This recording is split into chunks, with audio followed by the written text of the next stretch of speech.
Hello everyone, welcome to Marudra study platform.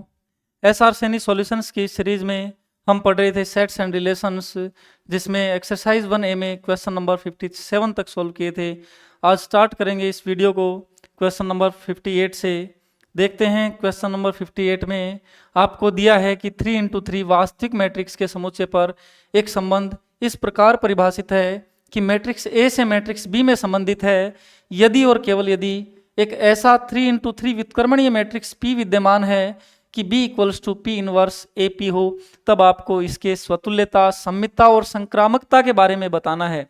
तो सबसे पहले चेक करते हैं कि क्या ये स्वतुल्य संबंध है। तो जो रिलेशन आपको दिया है मैट्रिक्स A से मैट्रिक्स B में, एक रिलेशन आपको दिया है इस प्रकार परिभाषित है कि B equals to P inverse AP है, जहाँ P जो है वो 3x3 क्रम का एक व्युत्क्रमणीय मैट्रिक्स है। व्युत्क्रमणीय मैट्रिक्स होगा जिसका आप व्युत्क्रम फाइंड आउट कर सकें। तो यहाँ देखते हैं कि क्या ये स्वतुल्य संबंध होगा। तो स्वतुल्यता के लिए A का रिलेशन है वो A से होना चाहिए। A रिलेटेड टू A होगा तो यहाँ पर आपको मिलना चाहिए कि जो A है वो इक्वल होगा P इनवर्स AP के। तो देखते हैं कि क्या ये रिलेशन हो सकता है। तो यहाँ पर देखेंगे कि आप A equals to P inverse AP, जब A रिलेटेड टू A हो तो इस तरह से आपके पास में रिलेशन होना चाहिए। तो क्या आप यहाँ पर देख पाएंगे कि जो P और P इनवर्स है, क्या इस प्रकार का कोई यहाँ पर मैट्रिक्स विद्यमान है। तो ये स्टेटमेंट ट्रू होगा जब P जो है वो एक यूनिट मैट्रिक्स हो और उसे हम तत्समक मैट्रिक्स भी यहाँ कहेंगे। गुणन के लिए जो तत्समक होगा वो I होता है। तो आप यहाँ देखेंगे कि I इनवर्स AI जो है वो A के इक्वल होगा। तो आप कहेंगे कि जो रिलेशन है वो स्वतुल्य है। इसको आगे भी आप चेक कर सकते हैं कि I इनवर्स A जो है वो A होगा और A इंटू I जो है वो A होगा। तो A इक्वल्स टू A है, तो यहाँ पर A रिलेटेड टू A है, इसलिए जो रिलेशन है ये रिफ्लेक्सिव रिलेशन है। दूसरा इसमें चेक करेंगे कि क्या ये सम्मित संबंध है। तो सम्मित संबंध के लिए आपको जो रिलेशन दिया है वो है A रिलेटेड टू B, इस प्रकार है कि B equals to P inverse AP आपको दिया है। तो ये सम्मित होगा जब B रिलेटेड टू A हो जाए। तो B रिलेटेड टू A होगा, कब होगा B रिलेटेड टू A, जब यहाँ पर आप लिखेंगे कि A equals to P inverse BP हो जाए। तो यहाँ पर एक P मैट्रिक्स विद्यमान होना चाहिए जो व्युत्क्रमणीय हो और A equals to P inverse BP हो जाए। तो देखते हैं यहाँ पर आप लिख सकते हैं A की वैल्यू आप यहाँ से फाइंड आउट कर लेंगे। तो P इनवर्स AP को आप लिख सकते हैं B। यहाँ पर जो आपके पास में RHS दी गई है उसको लिख लिया है जो कि B के इक्वल है।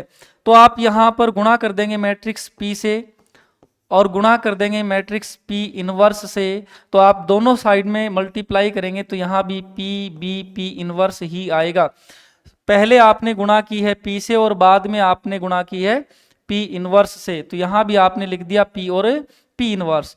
तो यहाँ देखेंगे P इंटू P इनवर्स है, कोई भी सेट है उसका इनवर्स से मल्टीप्लाई करेंगे तो यहाँ तत्समक आ जाएगा I जो कि यूनिट मैट्रिक्स है। तो यहाँ लिख देंगे ये हो गया IAI equals to BP inverse. ये अभी आपने स्वतुल्यता में सॉल्व किया है। IAI जो है वो A के इक्वल होगा और यहाँ पर देखिए ये जो P इनवर्स है इसका इनवर्स हो गया P और P का इनवर्स हो गया P इनवर्स। तो इनवर्स का जो इनवर्स है उसको स्वयं के बराबर लिख देंगे। तो यहाँ देखेंगे कि जो P है उसको आपने लिख दिया है P इनवर्स का इनवर्स और यहाँ लिख दिया है P इनवर्स। आप यहाँ पर मान लेंगे कि P इनवर्स है वो कोई मैट्रिक्स हो गई है X और यहाँ भी आप X लिखेंगे तो ये हो जाएगा X इनवर्स। तो यहाँ पर आप देखेंगे कि A जो है वो इक्वल टू है X इनवर्स BX के, यानी ऐसा मैट्रिक्स X एक विद्यमान है जो व्युत्क्रमणीय है और A equals to X inverse BX है। तो आप कहेंगे कि यहाँ पर B रिलेटेड टू A है। पहले A रिलेटेड टू B था और आपने देखा कि B रिलेटेड टू A हो गया है। तो जो रिलेशन है ये सम्मित संबंध है, सिमेट्रिक रिलेशन है। नेक्स्ट चेक करेंगे इसको संक्रामकता के लिए। तो यहाँ संक्रामकता के लिए आपको दो रिलेशन लेने होंगे, ए आर बी और बी आर सी। तो सबसे पहले लेते हैं ए रिलेटेड टू बी। तो ए रिलेटेड टू बी होने पर जो b है वो इक्वल होगा p इनवर्स ए p के। यहां पर दिया है b equal to p inverse A p। First relation आपने लिया है a टू b और सेकंड रिलेशन आपने ले लिया है b टू c। तो b रिलेटेड टू c होगा, कब होगा, जब c equals to p inverse, यहां पर b लिख देंगे, p लिख देंगे। तो यहां पर आप देखेंगे कि a रिलेटेड टू b आपने लिया है, b रिलेटेड टू c लिया है। यदि ए का रिलेशन यहाँ सी से हो जाएगा तो ये रिलेशन जो है ये ट्रांजिटिव रिलेशन हो जाएगा। चेक करते हैं ट्रांजिटिव के लिए। यहाँ पर आपके पास में दो इक्वेशन आ गई हैं, इनसे सॉल्व करते हैं। तो यहाँ बी रिलेटेड टू सी है, ए रिलेटेड टू बी है, तो ए का रिलेशन सी से करना है। तो सी की वैल्यू आप यहाँ देखेंगे कि पी इनवर्स, बी जो है उसकी वैल्यू आप इक्वेशन 1 से रख देंगे जो कि है पी इनवर्स ए पी, और जो बच गया है उसको लिख दिया है p। तो देखेंगे कि c equals to P inverse जो है वो हो जाएगा p इनवर्स का स्क्वायर, इधर हो जाएगा p का स्क्वायर। तो यहाँ लिख देंगे c इक्वल्स टू, यहाँ पर p इनवर्स का स्क्वायर जो है उसे आप लिख सकते हैं p स्क्वायर का होल इनवर्स।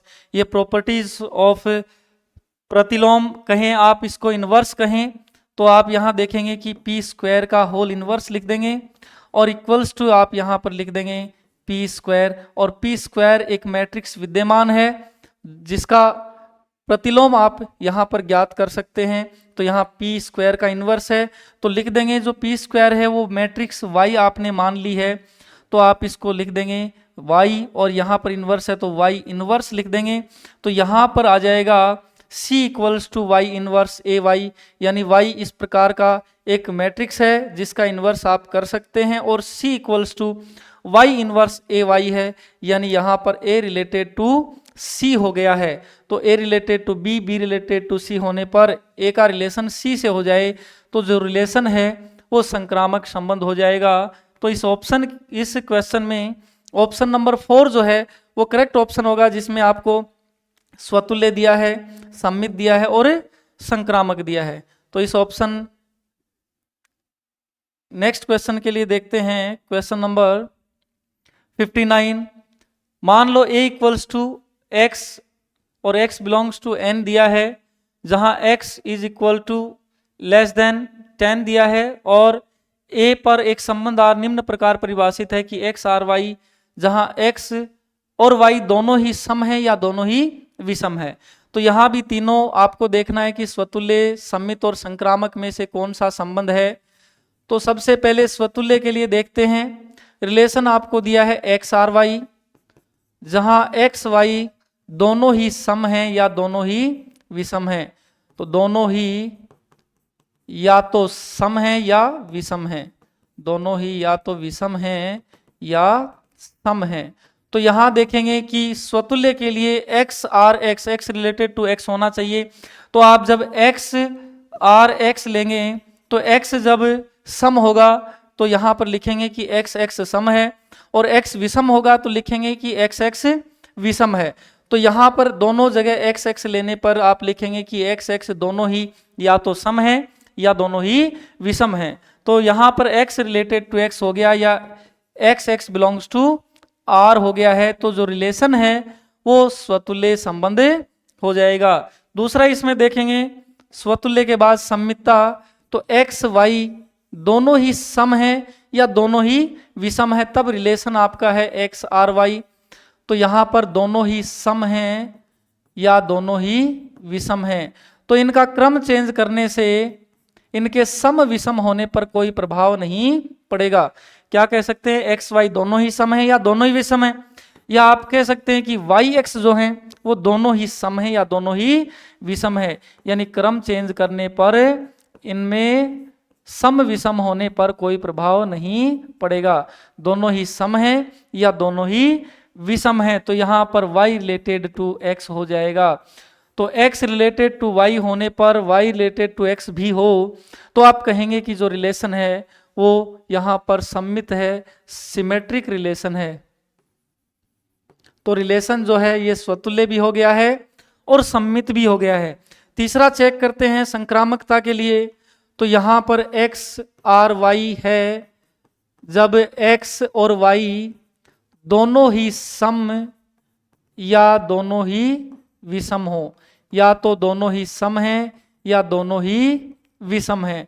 दूसरा रिलेशन लेंगे आप y और z में, तो यहाँ आप लिख देंगे कि x y हो गया, आप लिख देंगे y z या तो दोनों ही सम हैं या दोनों ही विषम हैं, या तो दोनों ही सम हैं या दोनों ही विषम हैं।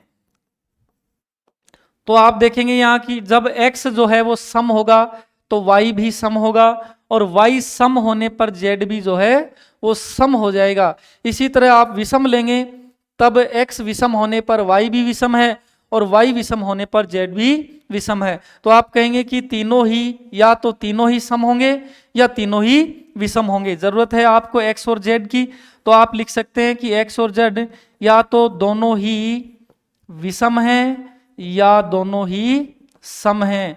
तो यहाँ पर रिलेशन हो जाएगा x और z में x z related to r लिख देंगे।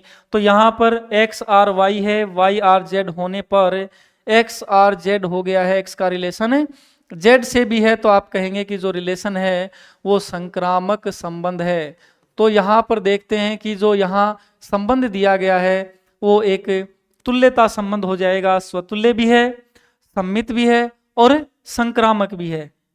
तो इसमें ऑप्शन 4 करेक्ट होगा। नेक्स्ट क्वेश्चन, जिसमें आपको a इक्वल्स टू दिया है ए बी सी, 3 अवयव हैं a में, तब a पर परिभाषित उन तुल्यता संबंधों की संख्या बतानी है जिनमें ए बी एक क्रमित युग्म दिया गया है, ए बी है वो अवश्य आना चाहिए।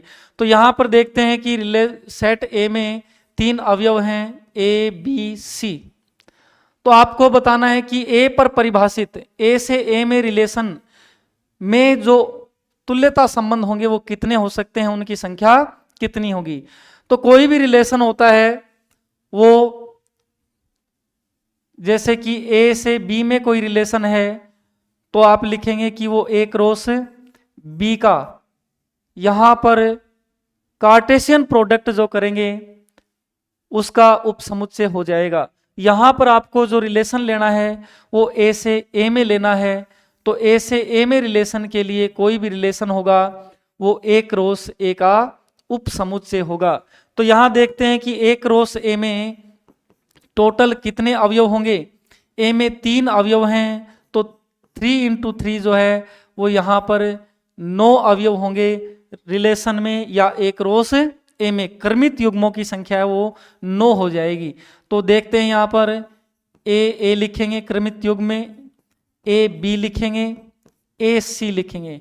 ए का आपने यहाँ क्रमित गुणन कर लिया है ए से, बी से, सी से। इसी तरह बी को लिख देंगे बी ए, फिर लिखेंगे बी बी और बी सी। इसी तरह सी का लिख लेंगे सी ए, सी बी और सी सी लिख लेंगे।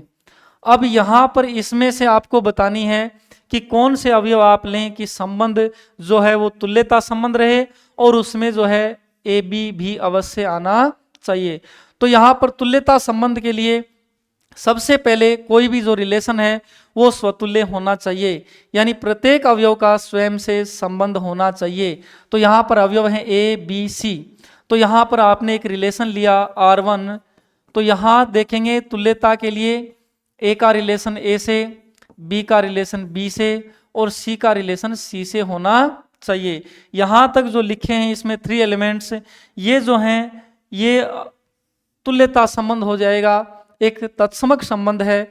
तो यहाँ पर इसमें आपको ए बी अवश्य लेना है, यानी इसमें आप शामिल करेंगे ए बी को। तो ए बी को यदि आप शामिल करते हैं तो ये जो संबंध है ये सम्मित नहीं है, क्योंकि सम्मित के लिए ए बी के साथ में बी ए बी होना चाहिए। तो आप यहाँ देखते हैं कि अब ये जो संबंध है ये तुल्यता संबंध है, ए बी हो गया, बी ए हो गया। अब यहाँ पर दूसरा रिलेशन आप देखेंगे कि क्या इसमें कोई दूसरा रिलेशन हो सकता है। तो आप दूसरा रिलेशन इसमें ढूंढेंगे कि ए बी आपने लिया है, ए लिया है, बी बी लिया है और सी लिया है, ए बी लिया है और बी ए लिया है। अब देखेंगे कि उसके बाद में आपके पास में कौन कौन से क्रमित युग्म बच गए हैं। ए बी और बी ए ले लिया है, उसके अलावा बचे हैं ए सी, बी सी, सी ए और सी बी। आपके पास में 4 क्रमित युग्म बच गए हैं। तो इनमें से आप देखेंगे कि किसी एक को शामिल करते हैं। जैसे कि आपने शामिल किया ए सी, तो ए सी शामिल करने से अब ये तुल्यता नहीं है क्योंकि सम्मित नहीं है। तो सम्मितता को करने के लिए यहां पर शामिल करेंगे आप सी ए। अब ये सम्मित हो गया है लेकिन ये संक्रामक नहीं है। आप देखेंगे कि यहां पर जो रिलेशन है बी का ए से रिलेशन है, ए का सी से है, तो संक्रामकता के लिए बी का रिलेशन सी से होना चाहिए, यानी इसमें बी सी भी आना चाहिए। तो तुल्यता करने के लिए आप लेंगे बी सी और सम्मित करने के लिए ले लेंगे सी बी। तो यहां देखेंगे कि जो बचे हुए 4 क्रमित युग्म थे, तो तुल्यता संबंध करने के लिए या तो चारों को छोड़ना होगा या चारों को लेना होगा। तो जब चारों को छोड़ते हैं तो रिलेशन R1 तुल्यता संबंध है, चारों को शामिल करेंगे तो R2 जो है वो तुल्यता संबंध है। तो इस क्वेश्चन में ऐसे तुल्यता संबंध जिसमें ए बी आता है उनकी संख्या केवल 2 होगी। यहाँ रिलेशन हमने लिखा है R1 और R2। तो इस क्वेश्चन में ऑप्शन 3 जो है वो करेक्ट ऑप्शन हो जाएगा, जिसमें तुल्यता संबंधों की संख्या हो जाएगी 2, जिसमें अवयव ए बी आता हो।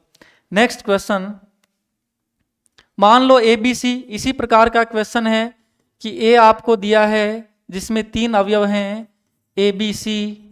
ए पर परिभाषित बताना है तो आप देखेंगे कि ए क्रॉस ए में जो अवयव होंगे वो 9 होंगे, जो अभी इससे पिछले वाले क्वेश्चन में लिखे हैं। आप दोबारा लिख सकते हैं। तो यहाँ अवयव हो जाएंगे ए बी, ए सी, फिर हो जाएगा बी ए, बी बी और बी सी। फिर आपके पास इसमें क्रमित युग्म आएंगे, सी से स्टार्ट करेंगे, सी ए, सी बी और सी सी। टोटल जो है इसमें 9 अवयव हो जाएंगे। अब देखिए इसमें आपको बताना है कि ऐसे तुल्यता संबंध जिसमें ए बी और ए सी आता हो। तो तुल्यता के लिए सबसे पहले स्वतुल्य होना चाहिए, तो यहां इसमें शामिल कर लेंगे ए का ए से रिलेशन, बी का बी से रिलेशन, सी का सी से रिलेशन। अब जो यहां पर दिया गया है कि इसमें ए बी और ए सी दोनों ही आने चाहिए, तो यहां शामिल आपको करना है ए बी और ए सी। तो आप देखेंगे कि ये तुल्यता होने के लिए सम्मित होना चाहिए। स्वतुल्य हो गया है, अब सम्मित करेंगे। सम्मित में यहाँ ए बी लिखा हुआ है इसलिए इसमें बी ए बी होना चाहिए। यहाँ ए सी लिखा हुआ है तो ये सी ए बी होना चाहिए। अब ये स्वतुल्य हो गया है, सम्मित हो गया है। अब चेक करेंगे कि क्या ये संक्रामक है। तो आप यहाँ देखते हैं कि ए का रिलेशन सी से है, इधर ए बी है, ए सी है और बी ए है। आप देखेंगे कि इसमें केवल जो है वो 2 अवयव बच गए हैं, 1 2 3 4 5 6 7 आपने लिख लिए हैं। तो इसमें जो अवयव बचे हैं वो बचे हैं बी सी और सी बी। तो यहां आप देखेंगे कि इसको संक्रामकता होने के लिए बी सी और सी बी जो है वो इसमें होना चाहिए। बी सी और सी बी जो है वो इसमें होना चाहिए। तो यहाँ बी सी और सी बी लिखेंगे तभी ये संक्रामक होगा। तो यहाँ पर आप देखेंगे कि पूरे के पूरे सभी अवयव जितने थे 9 अवयव, वो सब के सब शामिल करने पर ही ये संक्रामक होता है, अन्यथा नहीं। तो देखेंगे कि इस प्रकार का केवल एक ही जो संबंध है तुल्यता संबंध वो एक ही उपस्थित है, जो कि खुद स्वयं एक रोस ए ही है। तो इसमें जो तुल्यता संबंधों की संख्या होगी वो इसमें हो जाएगी ऑप्शन 2, जिसमें 1 आंसर है, करेक्ट ऑप्शन हो जाएगा। नेक्स्ट क्वेश्चन 62 में आपको ये क्वेश्चन अभी हमने किया है, उसमें यहाँ पर P और P इनवर्स दिए गए थे, यहाँ पर P और Q इनवर्स हैं। सेम उसी तरह से ये क्वेश्चन हो जाएगा स्वतुल्यता के लिए, जहाँ B P A Q inverse आपने किया है। तो यहाँ देखेंगे कि इस प्रकार P और Q विद्यमान हो जाएंगे I और I इनवर्स। तो ये अभी हमने किया था 58th क्वेश्चन में कि इस प्रकार का जो संबंध है ये स्वतुल्य भी होता है, सम्मित भी होता है और संक्रामक भी होता है। तो ये जो संबंध है ये एक तुल्यता संबंध हो जाएगा। 58 जो क्वेश्चन किया है सेम उसी तरह से है। कि व्युत्क्रमणीय मैट्रिक्स पी और क्यू विद्यमान है कि B equals to P A Q inverse होना चाहिए। वहां लिखा था पी इनवर्स ए पी होना चाहिए, तो दोनों सेम ही हैं, दोनों का आंसर एक ही होगा। ये जो संबंध है ये तुल्यता संबंध हो जाएगा, ये सम्मित भी है, स्वतुल्य भी है और संक्रामक भी है। नेक्स्ट क्वेश्चन, ए तथा बी दो समुच्चय हैं जिसमें क्रमशः 4 और 2 अवयव हैं। तो आपको सेट ए में अवयव दिए गए हैं 4 और सेट बी में अवयव दिए गए हैं 2। तो ए क्रॉस बी में आप देखेंगे कि कितने अवयव हो जाएंगे, 4 इंटू 2 जो है वो 8 अवयव हो जाएंगे। ए क्रॉस बी के उन उप समुच्चयों की संख्या बतानी है, ऐसे रिलेशंस बताने हैं जिनमें कम से कम 3 अवयव हैं। तो उप समुच्चयों की संख्या जो है टोटल यहाँ पर हो जाएगी 2 की पावर 8। उसमें से आपको बताने हैं कि जिसमें कम से कम 3 अवयव आते हों। तो आप देखेंगे कि यहाँ टोटल एलिमेंट्स हैं 8, उनमें से आपको चूज करने हैं कम से कम 3। तो आप लिखेंगे 8C3, तो 3 से ज़्यादा हो सकते हैं 4, 8C4, 4 से ज़्यादा हो सकते हैं 5, 5 से ज़्यादा हो सकते हैं 6, 6 से ज़्यादा हो सकते हैं 7 और 7 से ज़्यादा हो सकते हैं 8। तो यहाँ पर कितनी चॉइस हो सकती हैं, 8 में से आप 3 एलिमेंट्स चूज कीजिए, 8 में से 4, 8 में से 5, 8 में से 6, 8 में से 7, 8 में से 8। कम से कम 3 अवयव होने चाहिए, तो 3 से कम आपने छोड़ दिए हैं। तो आप यहाँ देखेंगे कि 8C3 जो है उसकी वैल्यू हो जाएगी 8 into 7 into 6 upon 3 into 2 into 1, तो 3 2 जा 6 हो जाएगा, ये हो जाएगा 8 7 जा 56।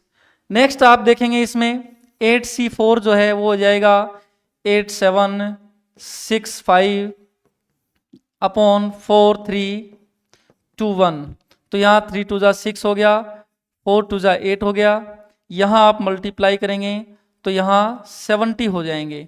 नेक्स्ट आप देखेंगे कि 8C5 जो है, तो 8C5 और 8C3 दोनों की वैल्यू सेम होगी। NCR जो है वो इक्वल होता है NCN माइनस R के, तो यहाँ दोनों की वैल्यू जो है वो इक्वल हो जाएगी। ये भी 56 था और ये 8C5 भी 56 हो जाएगा। 8C6 आप देखेंगे यहाँ कितना आएगा, यहाँ 56 लिख लिया है, तो ये हो जाएगा 8C2 के बराबर। 8C6 जो है वो इक्वल होगा 8C2, तो इसको लिखेंगे 8 इंटू 7 2 इंटू 1, तो 2 4 जा 8 और 4 7 जा 28। नेक्स्ट जो है 8C7 जो है वो 8C1 हो जाएगा, जो कि 8 के इक्वल होता है। तो ये एलिमेंट्स हो गए 8। 8C8 जो है NCN जो है वो होता है 1, तो यहाँ पर इसकी वैल्यू हो जाएगी 1। इनको आप ऐड कर लेंगे, 56 और 56 हो गया 112। उसके बाद आपके पास है 28, इनको ऐड कर देंगे तो ये हो जाएगा 140। उसके बाद आपके पास है 70, तो 70 और ऐड कर देंगे तो इसमें ये हो जाएगा 210, और 1 + 8 9 और ऐड कर देंगे तो टोटल जो है वो हो जाएगा 219। 219 जो है वो इसका करेक्ट आंसर हो जाएगा। तो 63 के क्वेश्चन में जो करेक्ट ऑप्शन होगा ऑप्शन 1 इज करेक्ट ऑप्शन, जिसमें है 219। नेक्स्ट क्वेश्चन, दो समुच्चय ए और बी दिए हैं। ए इक्वल्स टू दिया है A B belongs to R into R, जहां आपको दिया गया है कि a - 5 जो है उसका मॉडुलस जो है इज लेस देन 1 है, और b जो है b - 5 का मॉडुलस भी लेस देन 1 है। तो आप यहां देखेंगे कि फर्स्ट रिलेशन में जो कंडीशन आपको दी गई है, यहाँ रिलेशन सेट आपको दिया है, रिलेशन दिया है ए, जिसमें आपके पास है समुच्चय ए में A B belongs to R cross R में। तो यहाँ देखेंगे कि जो ए है उसकी वैल्यू कितनी होगी और बी है उसकी वैल्यू कितनी होगी। तो यहाँ आप चेक करेंगे कि ए और बी, a - 5 है वो लेस देन 1 होना चाहिए। तो लेस देन 1 यहाँ पर आप देखेंगे कि 1 कब आता है, जब आप यहाँ 6 रखते हैं तब इसकी वैल्यू 1 आती है, यानी ये जो वैल्यू है ये लेस देन 1 होनी चाहिए। तो लेस देन 1 कब होगी, जब आप यहाँ 6 से कम रखेंगे, 6 रखते ही 1 हो जाती है, तो यहाँ a की वैल्यू है वो 6 से कम होनी चाहिए, और यहाँ a की वैल्यू जो है वो 4 से ज़्यादा होनी चाहिए। यहाँ 4 रखते ही इसकी वैल्यू जो है 4 - 5 - 1 का जो मापांक है वो 1 हो जाएगा, 1 हो जाती है। तो यहाँ a - 5 का जो मॉडुलस है ये लेस देन 1 होना चाहिए, तो यहाँ मॉडुलस a - 5 जो है इसकी वैल्यू 1 होती है। कब होती है? a = 4 पर और a = 6 पर। तो यहाँ लेस देन 1 होना चाहिए, तो यहाँ पर जो a की वैल्यू वो 6 से कम होनी चाहिए और 4 से ज़्यादा होनी चाहिए। इसी तरह यहाँ b में भी यही सेम कंडीशन है, तो b में भी क्या हो जाएगी? वैल्यू लेस देन 6 हो जाएगी और ग्रेटर देन 4 हो जाएगी। तो a और b जो दोनों ही हैं वो लेस देन 6 होने चाहिए और ग्रेटर देन 4 होने चाहिए। दूसरा रिलेशन जो आपको इसमें दिया है r क्रॉस r का, जिसमें a b होना चाहिए 4 × a - 6 whole square plus 9 × b - 5 का whole square is less than equal to 36। तो आप यहाँ देखेंगे कि a और b की जो मैक्सिमम वैल्यू है वो 6 है और मिनिमम वैल्यू जो है वो 4 है। मैक्सिमम यहाँ पर 6 से कम है, 6 नहीं हो सकती है, और यहाँ पर 4 और 6 के बीच में जो है a b जो बिलोंग्स टू है वो 4 से 6 है और b भी है वो बिलोंग्स टू 4 से 6 है, ओपन इंटरवल में, जिसमें 4 और 6 शामिल नहीं है। तो आप देखेंगे कि यहाँ 4 और 6 वैल्यू आप रखते हैं तो ये जो स्टेटमेंट है ये ट्रू रहता है। आप चेक कर सकते हैं, यहाँ 4 × जैसे आपने 6 रख दिया है 6 - 6 हो जाएगा और 9 × यहाँ भी 6 रख देंगे, तो यहाँ देखिए मैक्सिमम यदि आप इसको 6 को शामिल करते हैं क्योंकि 6 से कम ही है वैल्यू, तो यहाँ 6 - 6 हो गया है 0, 0 स्क्वायर × 4 0 हो गया है, यहाँ 1 है 1 स्क्वायर 1 × 9 9 हो गया है जो कि लेस देन 36 है। तो आप इस देखेंगे कि इस ओपन इंटरवल में 4 से 6 में जो यहाँ पर b जो है सेट, उसमें जो a और b की वैल्यू है वो ऊपर जो सेट है a और b की वैल्यू, ऊपर वाली जो वैल्यू है वो सभी सेटिस्फाई होती हैं। तो आप क्या कहेंगे कि जो भी वैल्यू ऊपर a में है वो सभी की सभी b में अप्लाई हो रही हैं।